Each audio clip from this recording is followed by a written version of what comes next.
Hola, profes. En esta oportunidad vamos a comentar acerca del retorno a clases en el contexto de la pandemia, que nos ha venido afectando ya por aproximadamente 18 meses. 18 meses estamos en pandemia ya y en esos 18 meses nuestros niños no han asistido al colegio de manera presencial.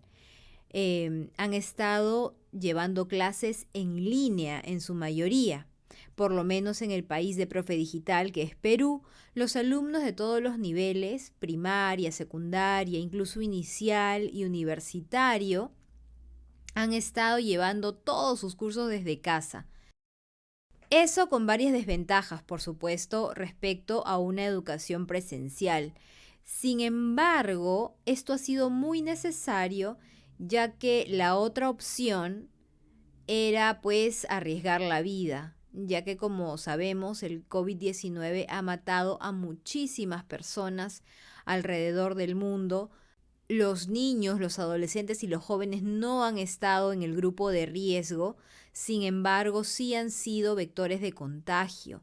Entonces han podido contagiar a sus familiares. Por eso es que se optó por que no fueran a la escuela. Ahora, esto está cambiando un poco porque las nuevas variantes también están afectando a los más jóvenes. Esto es bastante delicado, no es algo que se pueda tomar a la ligera.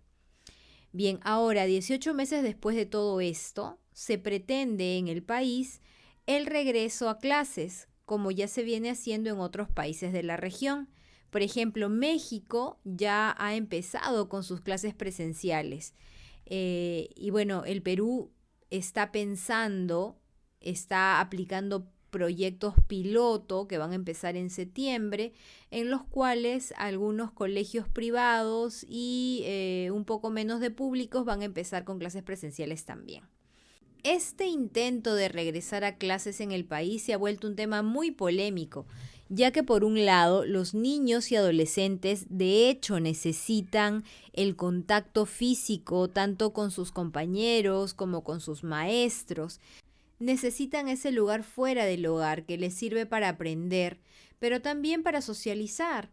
Su salud mental requiere ese espacio de socialización. Pero ¿a qué costo?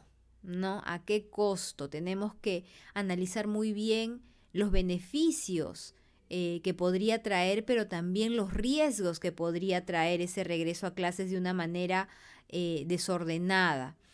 Ya que por otro lado hay muchas observaciones y muchas fallas en el sistema en general que se deben levantar antes de arriesgarse a enviar a los chicos nuevamente al colegio.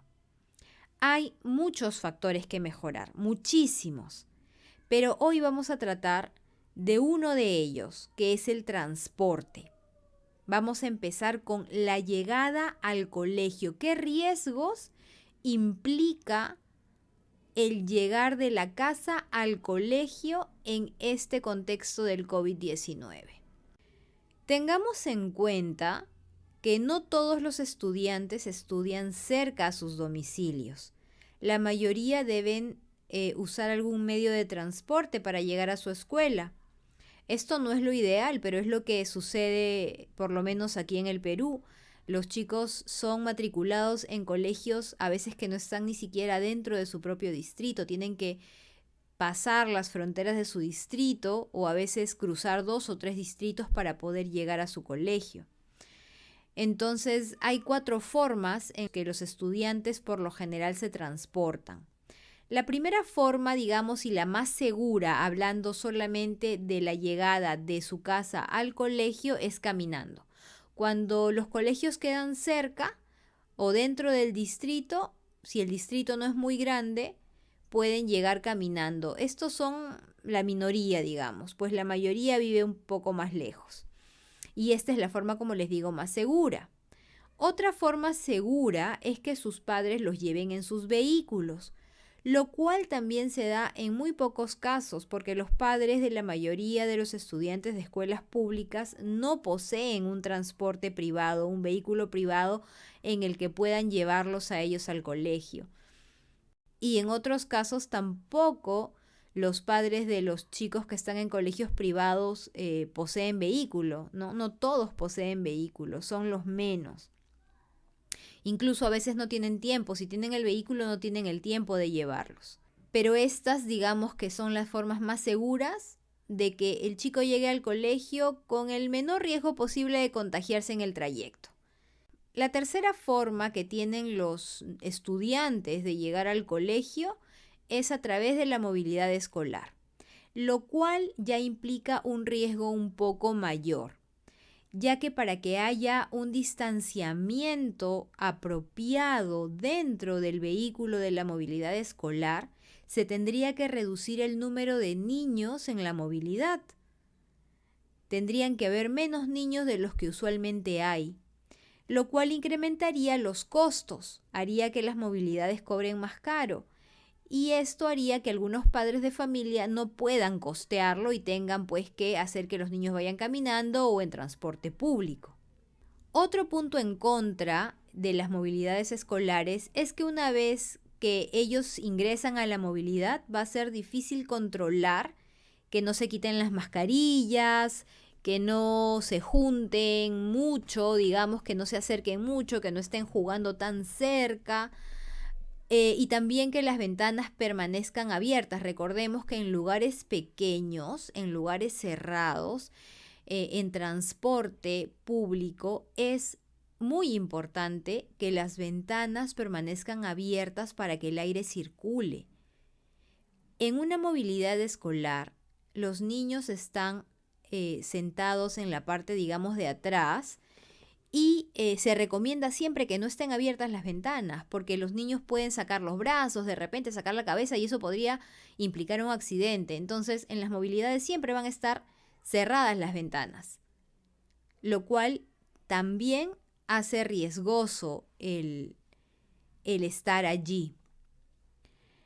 Sin embargo, esto no quiere decir que no, que las movilidades escolares son completa y absolutamente riesgosas. No, si hubiera una buena organización, porque hay movilidades, o en la mayoría de los casos, si no en todos, siempre hay la conductora o el conductor y la persona que se sienta atrás con los niños para cuidarlos, para ayudarlos a subir, etc. Si en las movilidades escolares se organizan bien las personas que están a cargo, les dan las directrices específicas a los niños y son estrictos en su cumplimiento, tal vez el riesgo disminuya notablemente y podría ser que las movilidades puedan ser un transporte seguro para los chicos. Entonces, para que las movilidades sean seguras, tendrían que cumplir con 3 requisitos. El primer requisito es que tengan menos niños de los que usualmente tienen, ¿no? Para que exista un distanciamiento. El segundo, que de todas maneras haya un conductor y un ayudante, que creo que eso es por ley, así que eso está de hecho garantizado. Y un tercer punto, que tanto conductor como ayudante velen por el cumplimiento estricto de los protocolos dentro del vehículo escolar. Con eso, el uso de la movilidad podría estar bastante más recomendado y ser mucho menos riesgoso. Ahora, lo que sí es riesgoso es la cuarta forma que tienen los estudiantes para llegar a sus centros de estudio y lamentablemente es el que la mayoría usa, que es el uso del transporte público. El uso del transporte público ha sido desde siempre la forma más común en que los escolares se transportan a sus escuelas y esto es muy riesgoso, pues ya no se respetan los protocolos en el transporte público. Al inicio de la pandemia hubo protocolos estrictos, que era un asiento sí, un asiento no. Es decir, el bus tenía que ir al 50% de su capacidad y nadie podía ir de pie. Esto se ha ido perdiendo conforme ha pasado el tiempo. Ahora van al 100% de su capacidad. Yo hace 2 semanas subí a un bus de transporte público y la verdad es que fue bastante riesgosa la situación. Ya las personas van sentadas y de pie. Hay personas que suben a vender sus productos de pie, a ofrecerlos. También los cobradores, cuando hay cobradores dentro del bus, se sacan la mascarilla para llamar a pasajeros y se sacan la mascarilla y hablan dentro del bus. Hay personas dentro del bus que también no quieren usar mascarilla y no la usan simplemente.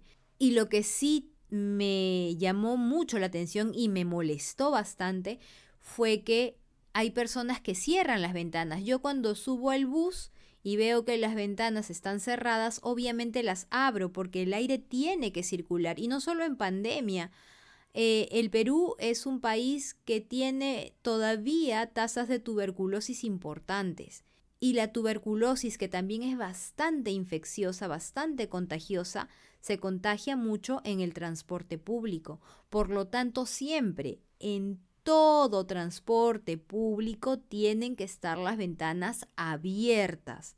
Sin embargo, como es invierno, yo abrí las ventanas y bueno, vino una persona, cerró una, vino otra, cerró otra, ni siquiera preguntó y cierran las ventanas y bueno, ahí eso es una sopa de gérmenes total. Y no creo estar exagerando porque ahorita estamos en pandemia. Entonces, ese tipo de cosas pueden afectar de todas maneras a los chicos en su ida al colegio.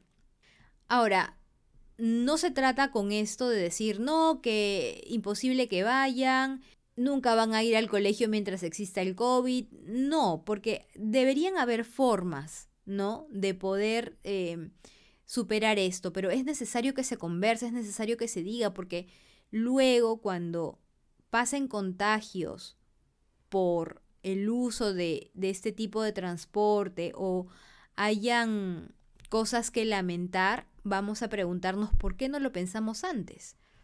Entonces, lo que se podría sugerir ya mirando hacia el próximo año, hacia el 2022, en el que esperemos que la pandemia esté un poco más controlada, es, bueno, primero evitar matricular a los estudiantes en colegios muy lejos de sus casas. Lamentablemente, a pesar de que nos guste un colegio muy bueno, que está pues a 5 distritos, y no tengo vehículo con el cual mi hijo pueda ir a ese colegio o no tengo para pagarle la movilidad, es mejor matricularlo en un colegio cercano a la casa, ver qué posibilidades hay para que él también o ella también vaya seguro a su colegio, ya sea caminando, de repente en bicicleta, ya que se están implementando ciclovías, o de una forma menos riesgosa que en el transporte público por mucho tiempo. Otra cosa que se podría hacer es de repente habilitar el transporte solo para escolares, digo yo, ¿no? Es una idea un poco loca, digamos, me van a decir, esto es muy difícil, ¿qué empresa de transporte va a querer abrir una empresa de transporte solo para escolares? Pero quién sabe, puede ser una oportunidad. Una empresa que solo se dedique a transportar escolares sentados y con todos los protocolos, con el protector facial, con doble mascarilla, etcétera. O que el mismo Ministerio de Educación implemente vehículos que vayan por las avenidas principales y de esa manera dejen a los estudiantes cerca de sus centros de estudio. Nadie dice que los dejen en la puerta, pero de repente a unas cuadras de la avenida transitada y así los estudiantes vayan a poder llegar de una manera más segura. ¿Qué otras soluciones se podrían plantear? Si a alguno de ustedes se le ocurre alguna solución sobre cómo aminorar el riesgo del transporte en los estudiantes ya en miras de empezar la educación presencial, déjenlas en los comentarios que de repente pueden ser la solución para evitar contagios en el transporte. Y no te olvides que para dominar la educación virtual tienes que seguir a Profe Digital. ¡Suscríbete!